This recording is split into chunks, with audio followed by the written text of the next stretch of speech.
Good evening, everyone, and welcome to Axanar Confidential number 33. A week after the launch of our wonderful trailer, tonight I am happy to have with me Bing Bailey, Axanar Producer, DIT colorist, and all-around brilliant person extraordinaire. Bing, thanks for joining us tonight. Howdy, how's it going? So, Bing, everyone's gonna have to know first of all how you got your name Bing, because your real name's David, is it not? It is. It's my birth name is David. Bing is a childhood nickname that was passed down from my dad. It has something to do with soccer. I never got the full story, but friends growing up started calling me Bing. They called my father Mr. Bing and my brother Little Bing. So just stuck. Okay. I have some your window your Skype window does not seem to want to behave. It keeps expanding and dominating the whole thing. There we go. Well, good. Listen, so you're in Los Angeles. Why don't you tell everyone you're from Ireland originally? Yeah. Tell everyone how you got over here, what you do full time, and then tell us about a little bit about your movie making career, which I've always found fascinating. Well, I came here in '99. I married an American girl, and we moved to New York. And I was in already in IT in Ireland. I worked for Microsoft and I worked for AOL UK, AOL Europe, and in the IT world, not so much the film world. And stayed in New York for about 9 years. Almost died in 9/11. Uh, Tell everyone because I just told someone this story yesterday. Tell everyone else your um, 9/11 story. I worked in Tower 2 on the 68th floor, and I had jet lag the day it happened. So when I should have been at work, I ended up not being there on time, and all the craziness ensued, and ended up having to help Morgan Stanley rebuild their entire network over 3 days the day after it happened in New Jersey. So it was a little crazy, and we lost 13 people, and obviously 3,000 people were killed, and it kind of changed the trajectory of my entire life. I decided IT wasn't enough at that point, and that's when I started delving into writing and the idea of writing, directing, and producing. And I was a kid from Dublin. I was like, what the hell do I know about movies? And after that event, it was like, I'm just going to do whatever the hell I want, and it'll either work or it won't, or I'll fail a lot and I'll just get better each time. And so, since then I've directed 2 features and lots of shorts, lots of music videos, lots of experimental stuff. And then just the process of doing all those things, I had to learn each part of each job in the film industry because I needed to be able to do it for myself, because I couldn't afford to hire this person or that person. So each time I couldn't afford to hire someone else, I basically delved into it. And the more technical filmmaking became, the more digital it became, the easier it was for me because I already had a background in tech and I could apply all the tech stuff that I knew to filmmaking. And I was one of the first people to use a red camera in Ireland in 2009. I Oh was one of the wow! first people to do a 4K workflow in 2009 when nobody was doing it. So I posted my feature Explain with that just, because not everyone's in the film. Explain what a 4K workflow is. well, that's basically taking an image that's 4,096 pixels across by 2,048 pixels down, and it's basically an 8 million pixel image, which you need really really fast hard drives for, really fast RAM for, really fast everything for. And at the time, very little of that existed, and very little of it worked together. So there was no off the shelf solution that you could buy.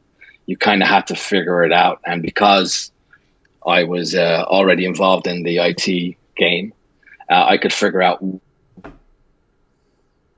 Oops. 4K or 8K posts is really, really difficult because you're talking about massive frames, massive amounts of data, and most systems just can't handle it. like this one, which keeps freaking out with your image keeps growing and shrinking. So forgive me for So it's all good. so. Well, tell us about your first feature that you directed. It was a little personal film. It was shot in Canada, a place called Kincardine. The movie was called Kincardine, and it's about a woman going home or going to her childhood summer home to spread the ashes of her late mother, and then she's having some marriage problems, and then she decides that she's going to invite her three best male friends, and then decides she's going to try and have an affair with one of them. But each time she tries to seduce the guy, the ghost of her dead mother keeps showing up to prevent her or stop her or get in her way. Or so it was a cute little personal dramedy, basically. And then after that, is that when you did the zombie film next? I did the zombie film next. We shot that in Ireland. Started shooting in the end of 2009. Finished shooting at about the end of 2011. Did it over three different shoots because obviously I lived in the US at the time, and most of the cast and crew, except for the DP who was American, was actually in Ireland. So I had to keep going back and forth, and we had all these crazy things that happened. We were delayed by 2 weeks because of a volcano in Iceland had erupted and had basically shut down air traffic for the whole world. I remember that. And I got caught in a snowstorm on one of the shoots, and then finally my crew wanted to see something, so I created a version of the movie, and then the case that the movie was in got stolen going through the airport. So I have a whole screening lined up. My crew, my cast are all ready to watch this film. They don't care what it is at this point. They just want to see something. And the only thing I had on a hard drive was a kind of very rough edit of the movie, and there was media offline in part of it. There was black sections in part. It was God. very. So I said, the movie was actually stolen. I don't really want to show this rough edit. And they said, we don't care. We want to see something. And they got drunk and they saw the rough edit, and they didn't care. They just thought it was awesome to see themselves on the screen. And it was very, very, very rough. It was like, if you ever wanted to be frightened, it's like seeing media offline in red 80 feet across for like 2 minutes while you hear the dialogue underneath it is pretty horrifying. But it worked out, and we finally finished the film, and it's available all over the world. It's sold to 11, 12 different countries. It's in Japan, it's in the US, it's in Canada, it's in Germany. That was released before Walking Dead, revived the zombie craze. Well before. I wanted to delve back into what Romero originally did, which was using the movie for satire and social commentary to talk about other things. The movie's not really about zombies, but they're a great vehicle to discuss different topics. The original Nightmare, Night of the Living Dead, wasn't about zombies. It was about the Vietnam War. The second movie, Dawn of the Dead, wasn't about zombies either. It was about consumerism. And the third one, Day of the Dead, was about militarism. So he was using these things to say something completely different in each one. So, ideas he had in his head or how he felt about certain things. And, he would have been the generation that went away to Vietnam. So he had very, very, very clear ideas on that. And zombies were just basically a vehicle. And I wanted to do the same thing. I wanted to use I loved his movies, and I wanted to use zombies as a vehicle to talk about modern problems. It doesn't matter that zombieism, it could be, it could be a child with a drug addiction or a child with a medical problem. It's like the family have to deal with this problem, and society is kind of against them, and the society is abandoning them. The church abandons them. The neighbors abandon them. Their family members abandon them, and it just gets worse and worse and worse. And then what they do is what you should never do. They invite the media in, and it makes the problem so much worse. As you know, when you invite the media in, it doesn't help. It makes the problem worse. It just amplifies it and expands it and makes it, terrifying, especially when, the filmmaker and the story has a story, and he's willing to create the story if there's a boring piece or there's a lull, and eventually he ends up releasing the Zombie Son, which chaos ensues. Yeah, I'm sorry. I keep having problems with your image. You keep growing and shrinking, but we got it. We got it.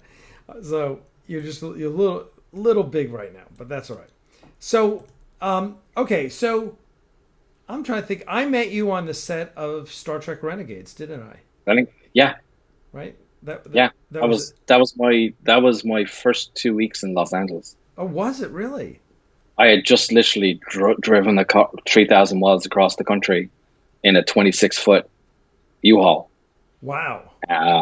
which, it's like driving a boat, Oh, especially going through Oklahoma. hate it. I was overcorrecting for 5 hours straight in Oklahoma because the wind was pushing Oh, the truck constantly this way, and my arms were actually sore at the end of the night of driving. But yeah, I was there for 2 weeks, and then my friend DP Tristan Barnard said, "Would you mind doing DIT on this Star Trek uh, fan film?" And I said, "Sure." And then I arrived to discover they were using all of my red equipment, which he hadn't quite told me about. oh, he had your red equipment. He had my red cameras and a lot of my gear and my audio stuff, and he hadn't.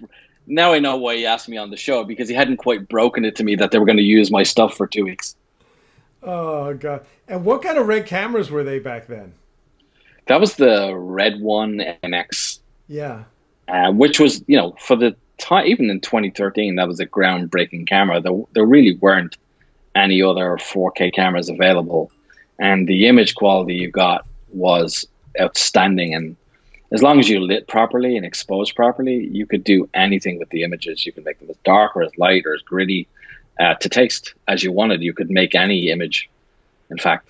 And that's just gotten better and better and better. And now we're up to 8K cameras, and the dynamic range is amazing, and the image quality is amazing, and even the digital noise looks more like grain than noise these days.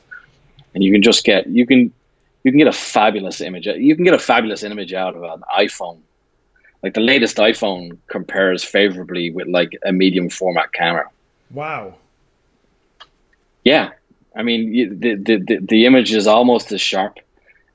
You have to tweak the color a bit, but you can literally get some pretty amazing images if you like what it doesn't. We're almost at the point it doesn't really matter what camera you use, as long as you have a DP who knows how to light well.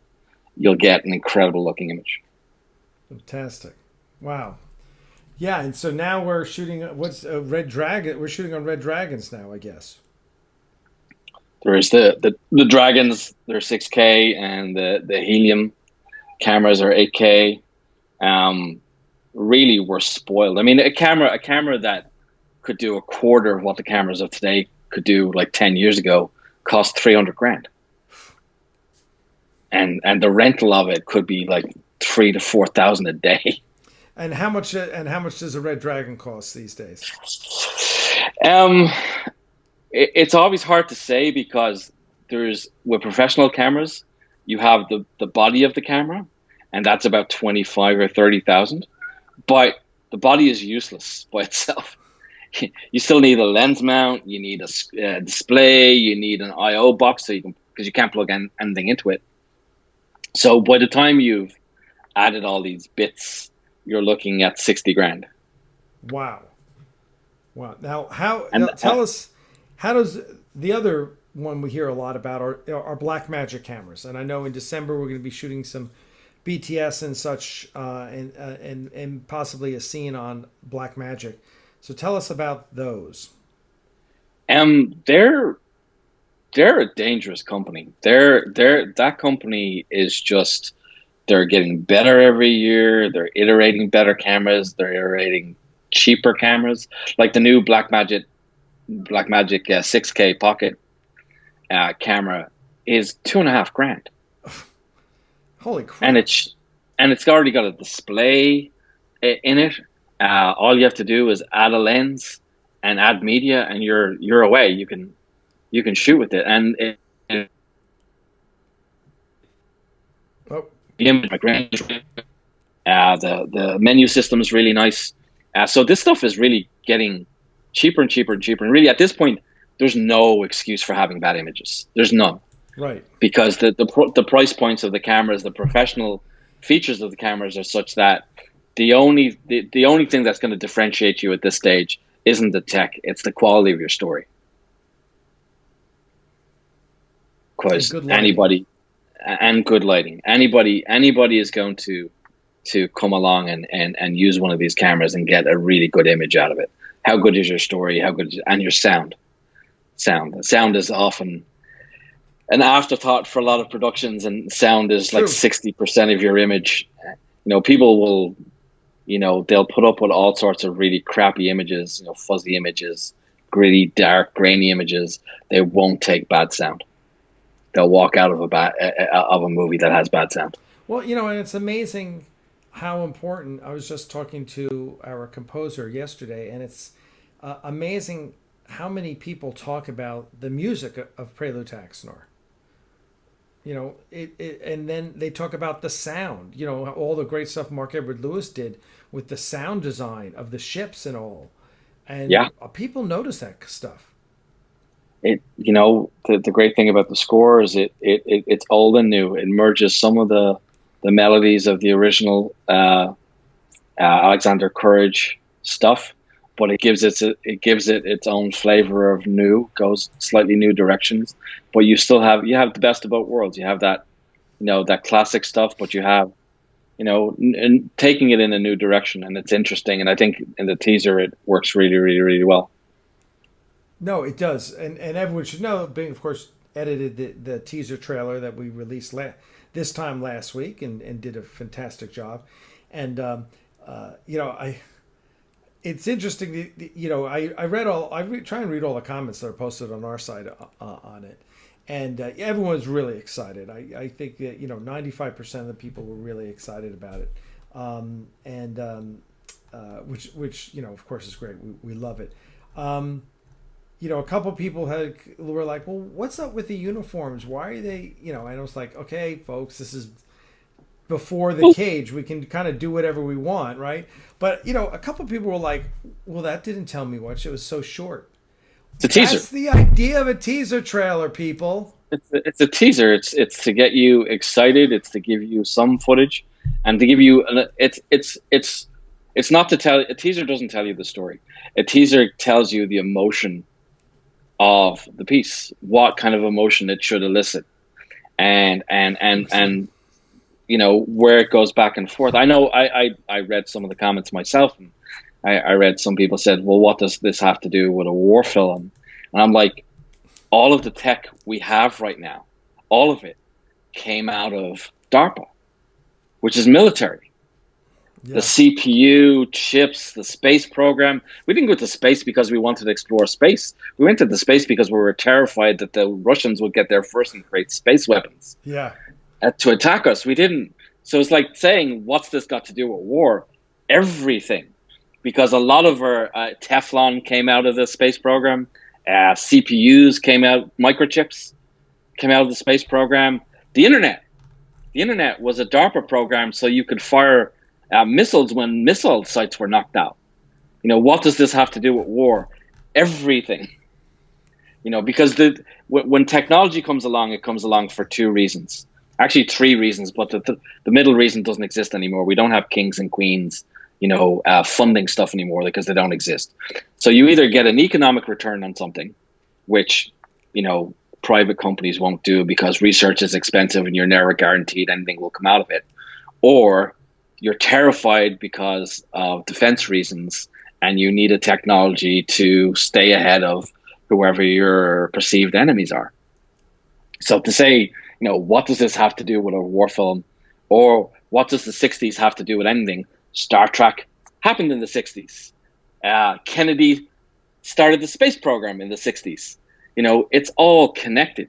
And I just assume people are not looking very deep, or are deliberately not trying to look very deep at how all these things are actually, what the interconnections between them are. Because there's many. And it's like, I know not everybody's going to dig the teaser, but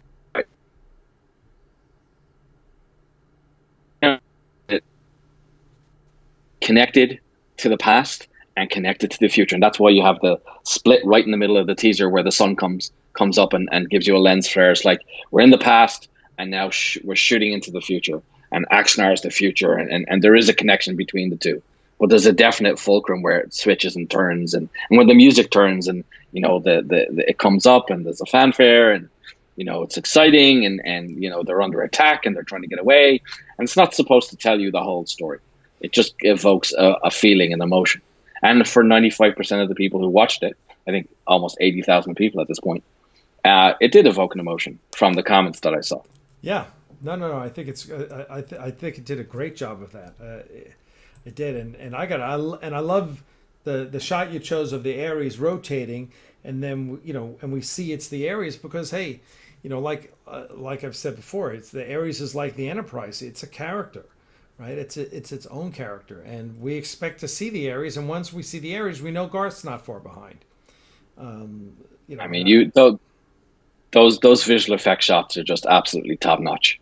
Oh yeah, yes. They're fantastic. The Ares looks so real, you can almost touch it. You can see the glint off it. You can see the texture from it. There's a lot of VFX that gets done these days, and it's flashy, but it doesn't look particularly real. And this thing looks kind of real. And thanks to Michael Weir, our super fan, for his $20 super chat. We appreciate that greatly. Thank you very much, sir. He says the teaser trailer is awesome. Keep up the great work. So yes, and Bing and Mark Edward Lewis are going to be hard at work at post production. Tell us a little bit about what's happening with post production. Basically, I handed over all the footage to Mark this week, and he's going through it, and he's creating his sync selects, and he's going to go through all the director's notes and all the notes from the day of what were the favorite takes, and then he's gonna basically look at what his favorite things are, and then follow the story and see what shots fit which places in the story. And obviously, not everything has been shot yet. We have another few shoots to do, but it's going to be assembled piece by piece, and to a point where the director is happy and all the producers are happy, and it's evoking the emotion people want, and everything is solid and tight, and all the performances are really good, and then hopefully it's going to be released soon. Well, soonish. Comic-Con. Yeah, next 8 summer. months. Next summer. We got to get yeah. That's next summer. It's 8 months away. So I know. It's going to come fast enough. Believe me. I was like, oh, do we have enough time? Oh my God, it's it's going to rush upon us. So the Hollywood films usually have 10 to 16 weeks just to edit. So and they're doing visual effect shots at the same time, and then they've got to grade, and then they've got to do the post sound and the music, and it really is an involved, exhausting process. And it's once you've piled one 12-hour day after the other, it starts to kick the crap out of you eventually. But when you're weary and you're finally at the premiere and you're wrecked and you're tired and you see and hear what you've been working on for the first time with an audience, every ache and pain and stress melts away, and you're just in the world that you've created. And the experience with an audience it's just different, and it makes everything worth it. Yeah, I know, and I agree. I find it remembering how great the Prelude premiere was, and what that the excitement we had and the excitement we generated for everything. I think you're like me. We're entrepreneurs, and being an entrepreneur is about building things and creating things, right? And we were able to create something that was really special. And what I find interesting, here we are, 5 years later from when we premiered Prelude, and what I find interesting is, because it mirrors my life, this project mirrors my life, and one of the things I've learned is who are the people that I want in my foxhole with me. And I always thought I knew before, and this last year especially has just totally changed my perspective on it. And people say, well, what about so and so, and what about so and so? They left the project. Yeah, they left the project. So what? This, that's what happens as a project evolves in Hollywood. It changes and new people come on and people leave and people come on. And what you find is for a truly great project, you get great people. That's a great project only happens because of great people. The only difference is that stuff happens and worse stuff happens, but you never see it. And this is played out in public in a way that, and this is way less stuff than would happen, the kind of things that happen on studio movies where, one producer is biting on another, and then one producer wants one actor and another producer wants the other actor, and then their agents are fighting, and then their managers are fighting, and the studio doesn't want, but that's all hidden. You never get to hear any of it. And nasty stuff goes back and forth, but you don't see any of that. Very few times do people have to play this stuff out in public, and it's not particularly helpful and doesn't really help the creative process.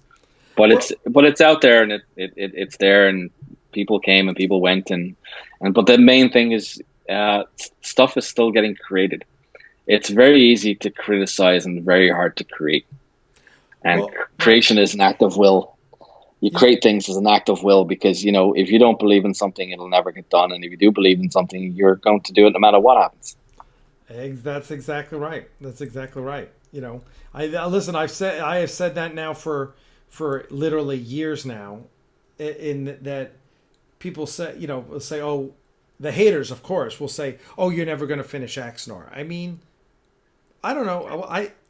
In what world do you live in that you don't finish a project that is near and dear to your heart, right? If you're building a 65 Mustang, I'm not going to bet against you that you're going to finish it. It's like, you love 65 Mustangs and you're rebuilding one. My guess is it's going to be finished, in a couple of years. To be honest, I was expecting a lot more vitriol when we released the teaser. And I think the quality of the teaser silenced a lot of it. Yes. And people were kind of grasping at straws to, oh, I don't like the uniforms. Like, well, what don't you like about the uniforms? Yeah. Oh, they're too classic. They're not classic enough. They're like, look, we make the choices we make. We at the end of the day, you can only do stuff for yourself if you like a certain thing, if you want a certain thing. Some people are going to love it. Some people are not going to love it. At least I don't mind criticism if someone comes to it honestly and goes, yeah, I think you could have done that better or this better. And every creative person I know, they never want to give up. I didn't want to hand over a teaser because I wanted to continue working on it. But at some point you have to drop it and go, okay, I have to actually finish this thing. It has to be done. And you hand it over. And there's always things that you would have, liked to have done better or tweaked more. But you could tweak endlessly on any piece of art. It would never stop until Alec comes along and goes, you've got till 9 o'clock. We have to release something at 9 o'clock. You have till 9 o'clock. So whatever you have, let's do it. Yeah, exactly. This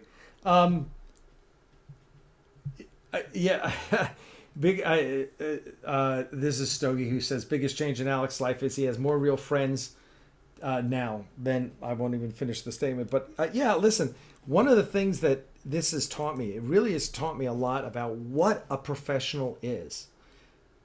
And working with you and working with Mark Edward Lewis, working with Tobias, working with Alex Bornstein, working with Paul Jenkins now, right? What I've learned is, and by the way, I want to say thank you to Lord Reloaded. He stopped by, dropped a $5 super chat. Thanks, Lord. We love your show. I love the piece you did on Axanar. But I really understand now what a professional is, and a professional does the work. That's finishes. It. He finishes. A professional finishes. They make commitments and then they finish them. And when you look at, listen, I'm going to be honest. I think Christian Gossett is a brilliant artist. His Red Star is one of my favorite graphic novels of all time.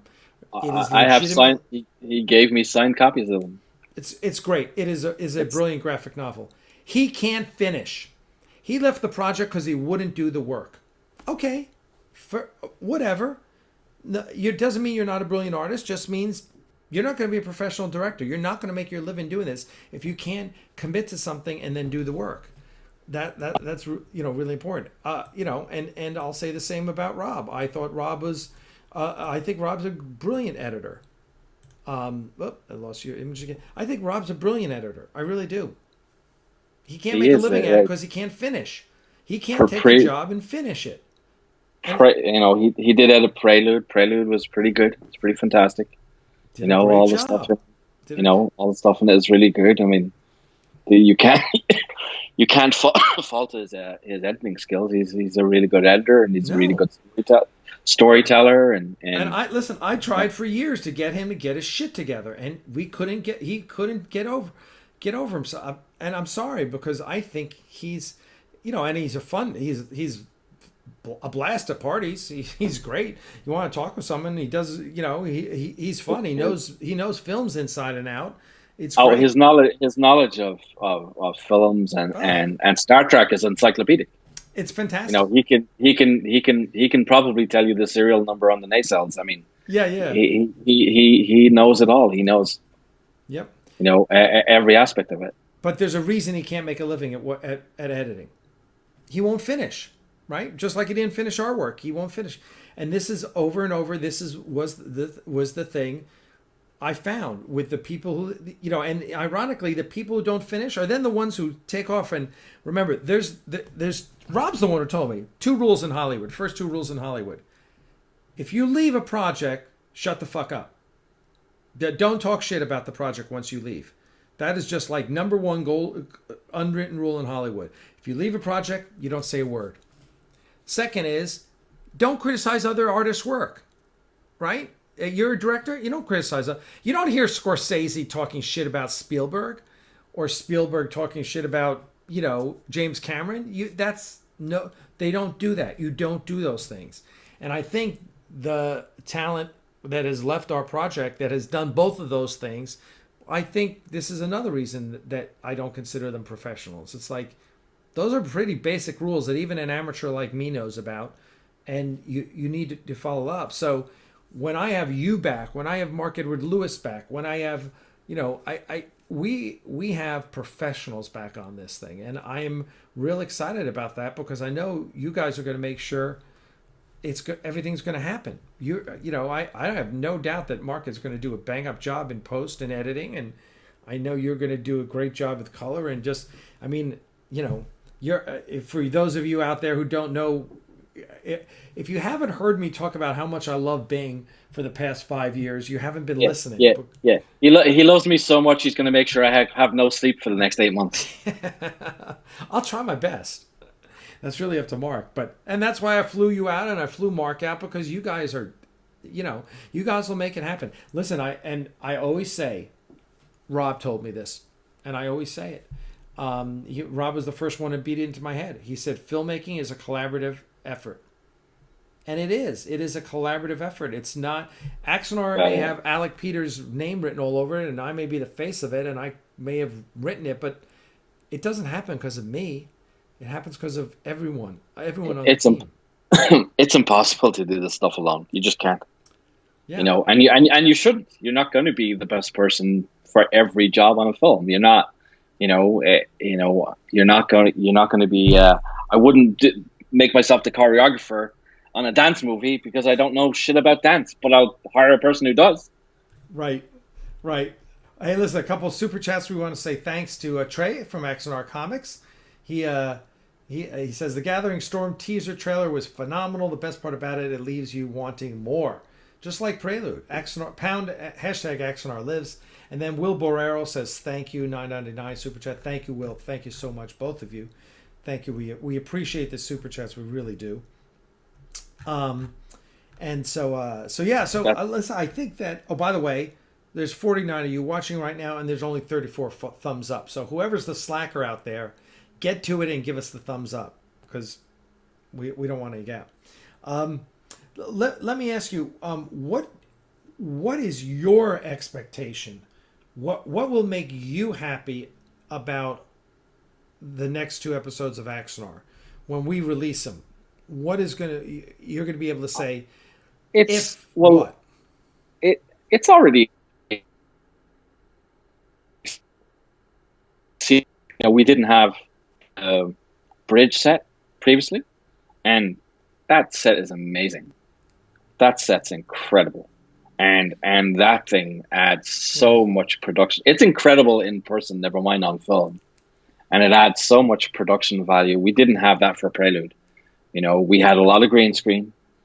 We had the stuff with Sonya and the wires and the cables and the tubes and Yeah. which actually looked amazing when you had a few sparks and it looked, oh, she's going through the destroyed ship. Yeah. Yeah. But having the bridge there and having a lot more people, there's all the bridge officers, there's the different versions of the ship. You've got JG as a captain. You got, it just the scale of it is so much more ambitious, and the quality of the visual effects is even higher, if that's even possible, than Prelude. And I think, as long as the story comes across, I think it's just going to amplify what Prelude started, and it will. It really does have that old Trek feel, but modern at the same time. Yeah, which And is exactly what we're going for, right? That's you know, that's exactly what we want. We and want we want people to go, oh, this is the Star Trek I grew up on. This is the Star Trek I know. it's kind of strange that CBS and Paramount haven't actually tried that approach. Although after the two episodes come out, they probably will. Discovery seems to have stolen parts of the ideas from Prelude, and just bits and pieces here and there that they've. I mean, they own the IP, so they can do whatever the hell they want. But I listen. That's what I always listen. When you see the Shenzhou is the first ship in Discovery, and you go, oh, that looks a lot like the Ares, doesn't it? And people are like, well, Alec, aren't you offended that they stole your design? I said, it wasn't my design. I stole John Eve's design. I said, it's all Star Trek. It ain't mine. We just, whatever. They wanted to tell a story set in the war. That's fine, because what it does is it gives us the opportunity to be compared to Discovery. And when people, yeah, right? You read the comment? Read the comments on what the number one comment is. I prefer this to Discovery. That's the number one comment. Or I wish they had hired these guys to make Axanar rather than just making Discovery. design wise, it doesn't connect with the original stuff because it looks way too modern, and it looks like kind of a standard Hollywood, sci-fi blockbuster of the last 10 years. And it really they should have been trying to do something that looked new and still connected to the original. I mean, what was wrong with the original uniforms? They looked, pretty fantastic, and they were, they fit people in the right ways. Some of the newer uniforms on the Next Generation looked really, it's like velour. It looks really uncomfortable.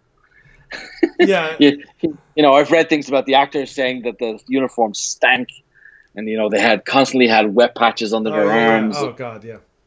They had to wear sashes around them so their genitalia wasn't showing, and some crazy stuff. Yeah.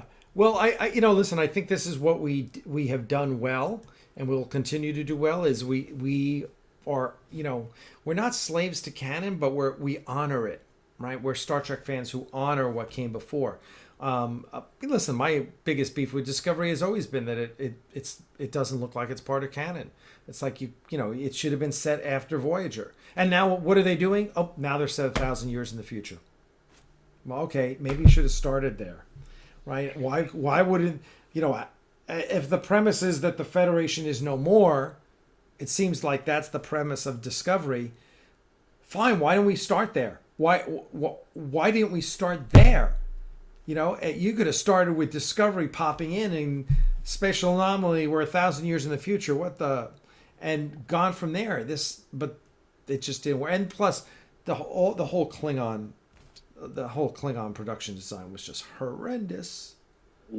You have a feeling that they basically had an idea and they tried to make Star Trek fit around the idea they already had, rather than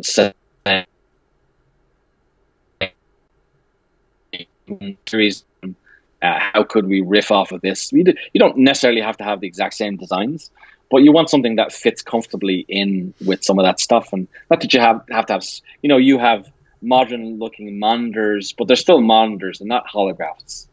They're Is not, that is that Lulu Bailey that's commenting?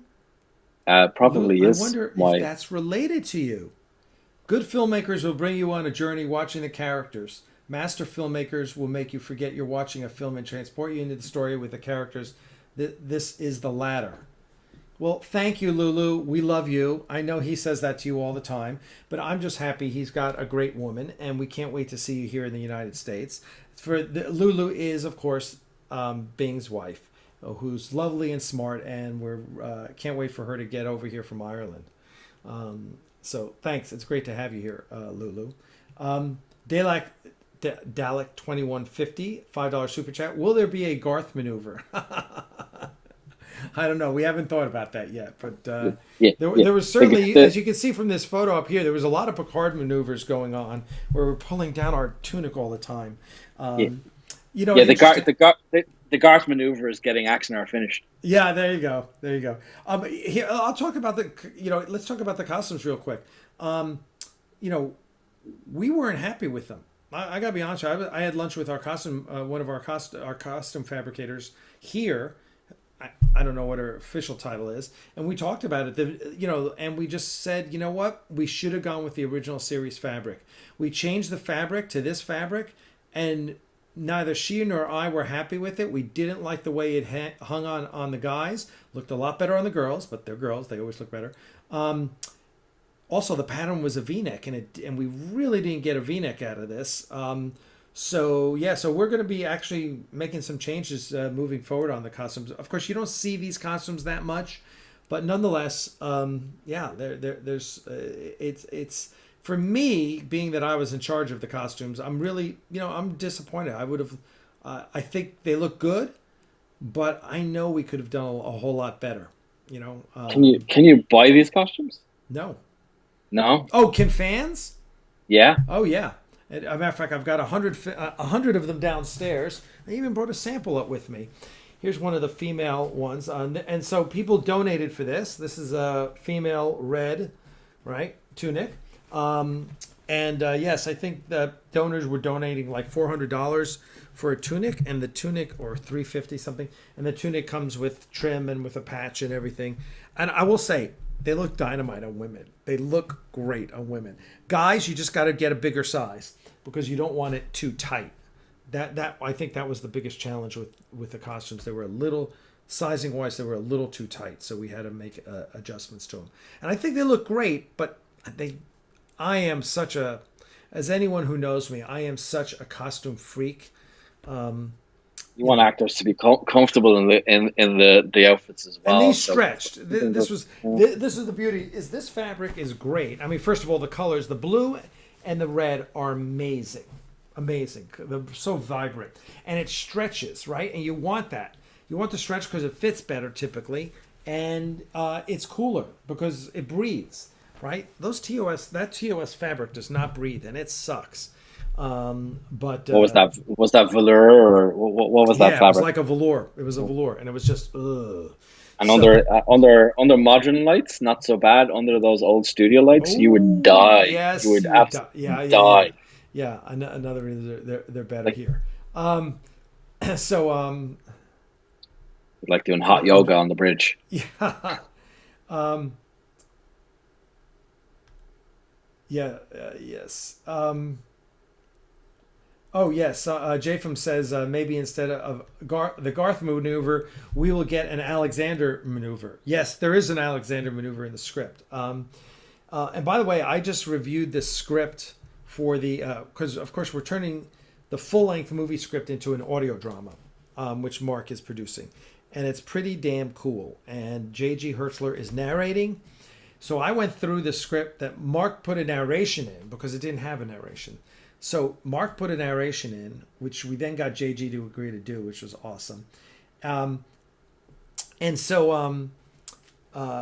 I went through the script again, and it was great because I got to go through the script from beginning to end and change some things that I felt. Now I made some changes from the original script that was going to shoot, because once I finally saw it, there were some changes that Bill Hunt had made that just didn't work for me. I mean, I understand why he did them, but you know, I think one of the other things is, one of the things we were challenged with was, at some point you got to understand that as much as I want to give work away and have great people, and I mean, I literally was not on set for the entire day on Sunday. I was doing behind the scenes shooting. I don't get in Paul's way. I don't tell him what to do.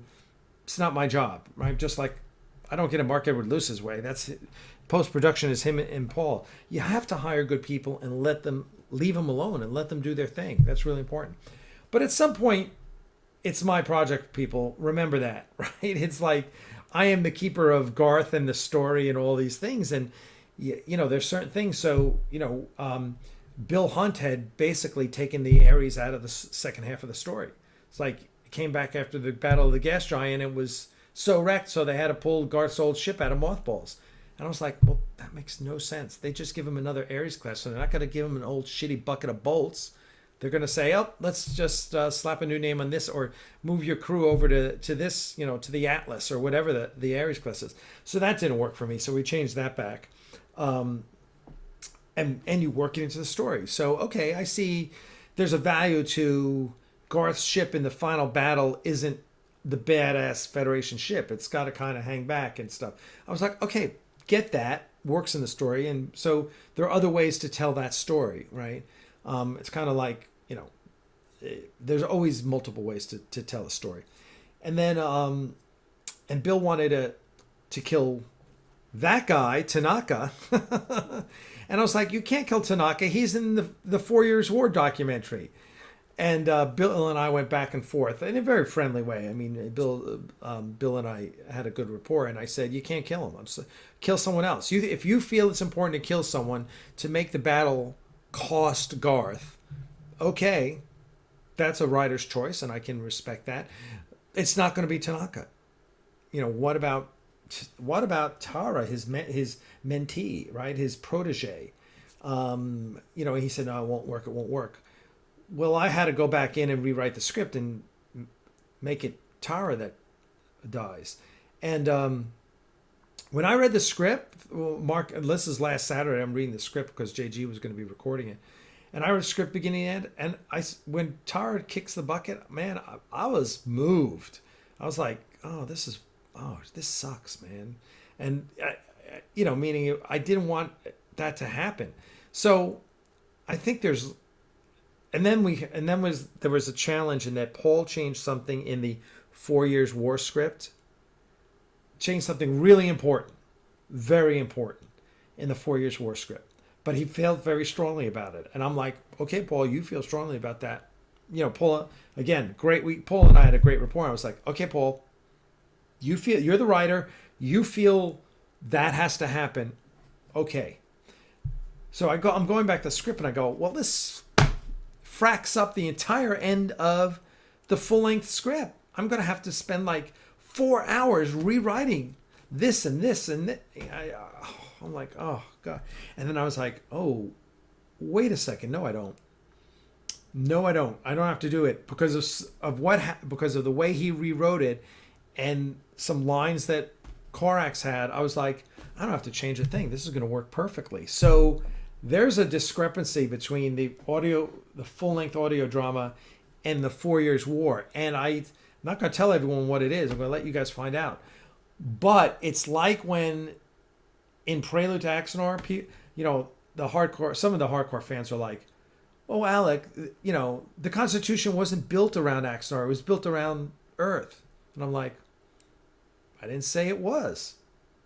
They're like, yes, you did. You said it was built around Axanar. I said, it's not what I said. You better go back and listen to it again. And when you go back and listen to it, you realize, oh, that's not what Alex said. There was a reason for that. So you're kind of, you're kind of breaking the walls between episodes and between media, but and one interacts with the other in a different way. Like you'll never, if you listen to the audio drama or you watch what we produce separately, you won't get it. When you do both, you'll go, oh man, there's a whole nother little story in here that you only know because you engaged in both of those stories. So and I don't know, maybe we'll get Trey to do a comic book and throw something else in there. You still have to Well, write a little Axanar. You're a writer. I still need a little Bing Bailey Axanar in this universe. I am Bing Bailey is has a project list about 7 mile high. Um, I am looking forward to listening to JG because he has that great gruff voice, and he's great as a narrator. That was a great idea. Yeah, Um, it and was it worked. We were lucky, and JG is just he's so awesome. He's just he's a mensch, as the Jews say. He's a mensch. He's just a great guy. I mean, he's so much like Richard in that way. He's passionate and he loves the work, and he loves I, I people that love the work. I have a Richard Hatch story, a little one. Oh, So let's hear it. I was working on Mark's web series Blade of Honor, and I was DITing on that. And Richard Hatch came into the room that I was in and said hello. And I'd seen him in other productions, but we'd never really talked. And he was asking me, and he heard my accent, and he was like, "Where are you from?" And I said, "You know what? My first job was a paper route to save up so I could get a Battlestar Galactica annual." And he got a real kick out of that. But then he started grilling me for 2.5 hours about my entire life. So he's like just rapid fire questions at me for 2.5 hours. And at the end of 2.5 hours, he goes to me, "You should really teach." I'm like, I'm the one, I should teach? Like, you're the one that's been grilling me for 2.5 hours. And I at the time, I had no idea he was sick, and he was very ill with cancer at the time. But, he made the time to talk to me. He was, he was a really lovely guy and very respectful, and really appreciated fans and appreciated the story about, when I was 11 and I was like, Battlestar Galactica I didn't see Star Wars at that point. We couldn't afford to go see movies. So my entry into science fiction was Battlestar, not Star Wars. It was only later on that we had reruns of Star Trek. But I'd never had so many questions fired at me in a 2.5 hour period by any human being. And the fact that he could just focus on you for 2.5 hours and no one else, everybody was coming in and out, and it was like no one else was in the room. It was just him, me, and I was like, I hope I can answer all of his questions because he has a hell of a lot of them. And it's like the fact that he was giving me all of this time while he was basically dying was just testament to the kind of guy he was. He was, really, really nice person, and never turned down a fan. Never, always had time for people. And not just on a fan thing, but on a human level, he was very, very curious about everybody. He was, dude. That story doesn't surprise me one bit. There's plenty of fans he's done that too. It's always amazing. He and Garrett Wang are the two most amazing people with fans. But and Garrett was great because Garrett could really engage a fan too. He's very good at that. But Richard had endurance. Richard, like you said, he'll do it for 2 hours. If you were the only fan that came up to Richard's table, he would talk to you for 3-4 hours if you didn't leave. He did that, and he was genuine. It was genuine interest in people. It was amazing. He really, really cared, and I think but that's that's empathy. That is something that I've learned about empathy and what it means and how it's part of human interaction and how important it is to building rapport. But Richard, man, he had it at another level. It was so sincere. He really cared. It was something like 2 hours he spent asking you questions. He probably had to go to the bathroom after an hour, and it just never was like, nah, it's more important that I talk to Bing than go to the bathroom. I mean, that it was that important to him. He was so genuine about it. He literally, he had a fake beard and mustache. Yeah, I remember. He had a bunch of stuff on him. I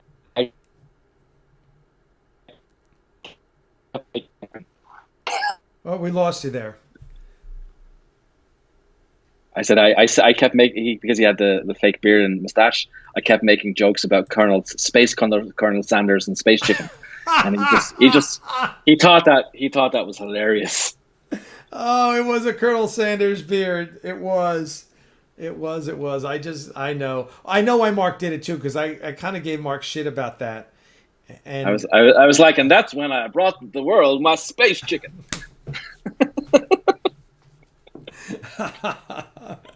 oh God, I miss Richard. He was amazing. Richard, and Richard, because of that, you learned about how to treat people from Richard. You know, because it's so important for a person who's a star like Richard to have empathy, to have sincere interest in other people. It's always been something that I've always embraced, and I'm in awe of the way Richard was. He was so into people, and he would make friends out of people like me, who was in his acting class. Right? Every year we'd have dinner at Dragon Con, and but he did that with lots of fans. And I think it's a lesson. People like him, and then I mentioned Garrett Wang again. We had a table in 2015. We had a table next to him at a Creation Star Trek convention in San Francisco, and watching Garrett work the fans, it was amazing. It was amazing. He was genuinely interested, generally excited. He was sharing energy with them, and afterwards I said, "How do you do that? How do you do that?" And he said, and I'll never forget, he was like, "Oh man, I just take their energy and surf it." And I was like, I mean, "Okay, man, it's impressive. It's because he's sincere, and he's one of the best Star Trek guests I've seen. Because some of them I mean, don't really care." even with Star Trek and all the tech and all some of the fighting, and really on a level, it's about relating to other people, relating to people who are not like you. Their mission is to go out and find people who are not like them and communicate with them. And you can't do that if you don't have empathy. I know CBS The Borg asks, Alec, how many Constitution class ships will be in the next film? I really can't tell you that, dude. I really can't tell you that, and you don't want to know. that's secret sauce. Yeah, dude, that's We'll have to don't watch. don't We'll have make to me give watch away. it. Yeah, last week I told everyone about a great scene that we're going to film, but I really don't want to give away too much more. No spoilers. No spoilers. Yeah, no spoilers. You don't want spoilers anyway. You want to see it when it comes out. You don't want us having to muzzle Alec like Hannibal Lecter to stop him spilling everything. Oh God. Well, I'm just reading through some of the questions here. Oh, that's so funny. Jay from you say Eccleston. That is sort of the senior Klingon admiral. I can see in my head Edward James almost playing. Actually, I wanted to get Edward James Olmos to play Moreau, who was Karn's mentor, who plays in this film, and we couldn't. But I'm pretty happy with who we got. So so great minds think alike there. CBS The Borg says the Borg want to know Alec. Well, the Borg can assimilate my ass if they want to know, because they ain't gonna get it out of me. Hey Lulu again. I don't know if you have since you don't have a window open. I don't see this. She's saying hi to you at Axanar Comics. She's saying hi to Trey. Looking forward to seeing this project develop and expand. Thank you, Lulu. Yeah, Catslave says, "Oh, it'd be great if they could get Edward James Olmos for a role in Axanar." Yes, it would, but that's not going to happen. And please read the comments, and please go to Aries Digital. The URL is in there, and also, everyone, we have a Patreon for the studio. Once again, just so you know, the studio is separate from Axanar Productions. Axanar Productions is our production company. That produces Axanar, which may or may not outlast Axanar. We may, create a new production company for our next project, which is going to be awesome. but I can't tell you about that either. But Aries Studios is the soundstage. It is the studio where the bridge set lives. It is a separate corporate entity. All money raised publicly goes towards Aries Studios, which, believe me, it costs us a ton.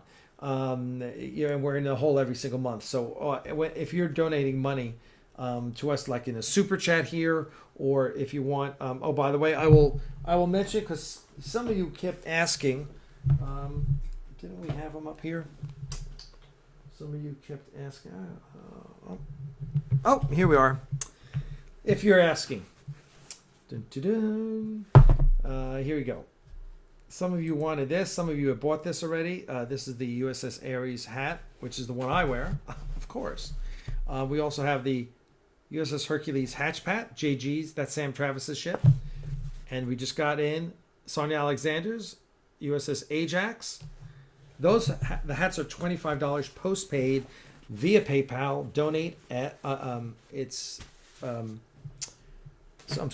Aries Studios ATL, ARES Studios plural ATL, the abbreviation for Atlanta, at gmail.com.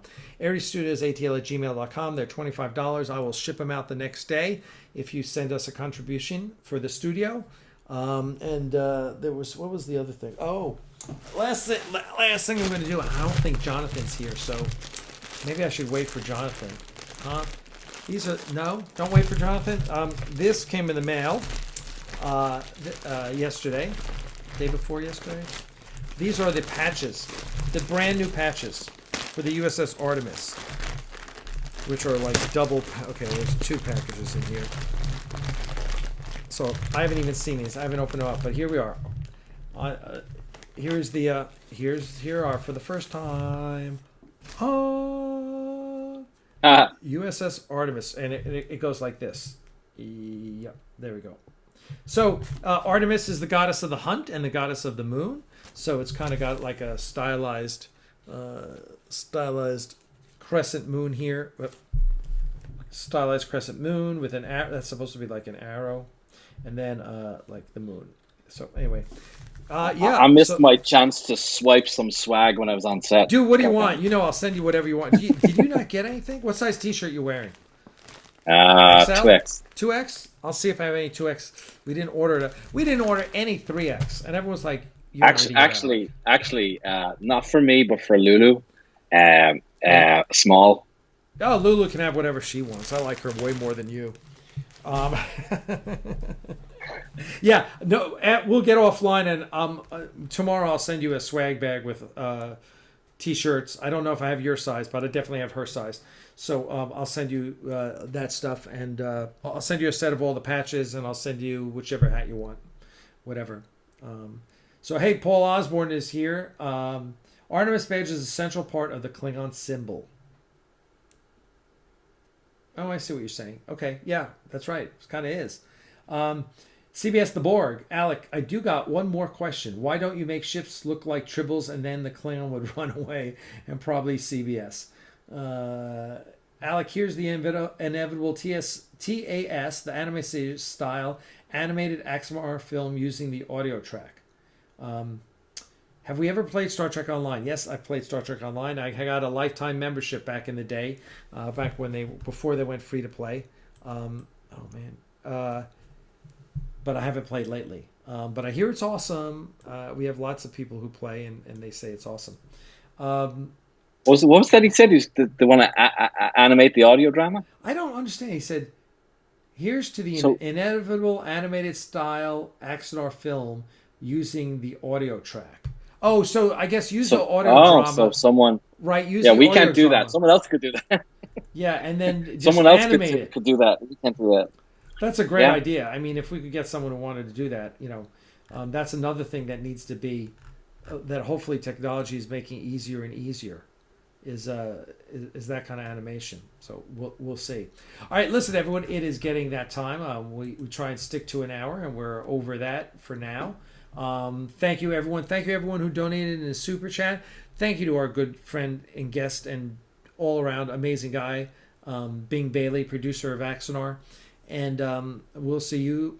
Thank your lovely lady for joining us, because we know it's very late where she is in Ireland. And thank you to all our fans. We appreciate it. We're going to have a lot more. Oh, special. Here's a little special heads up to everyone is that, is that tomorrow is the Axanar cast party for the cast and the production team. It's a small affair. There's probably going to be a dozen, 14, 16, 18 of us maybe. So somewhere between 12 and 20 people at Dana Wagner's house. Dana Wagner is our bridge guru who finished the bridge, and he built his own house. He's amazing. He's got a great house. We love it. That's where we record all the audio drama.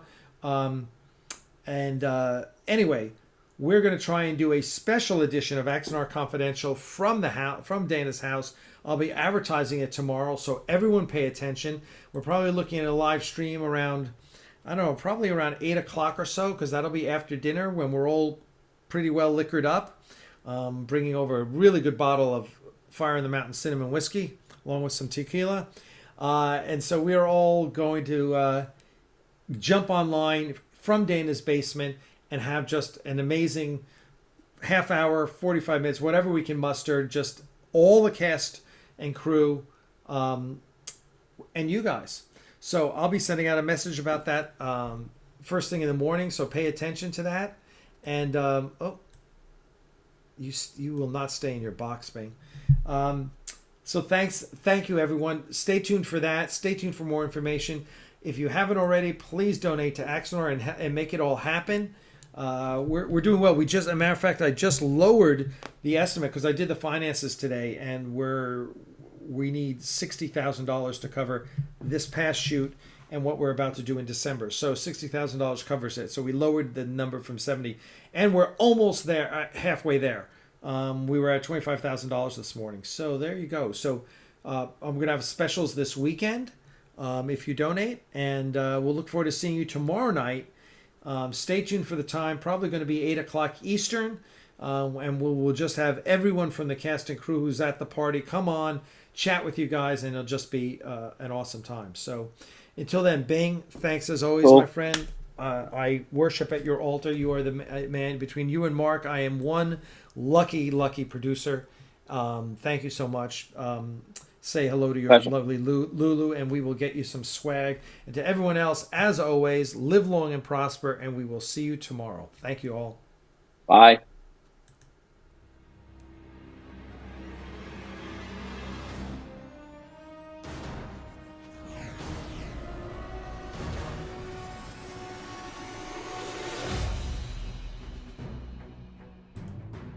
Some men see things as they are and say why. I dream things that never were and say why not. Ignition sequence start.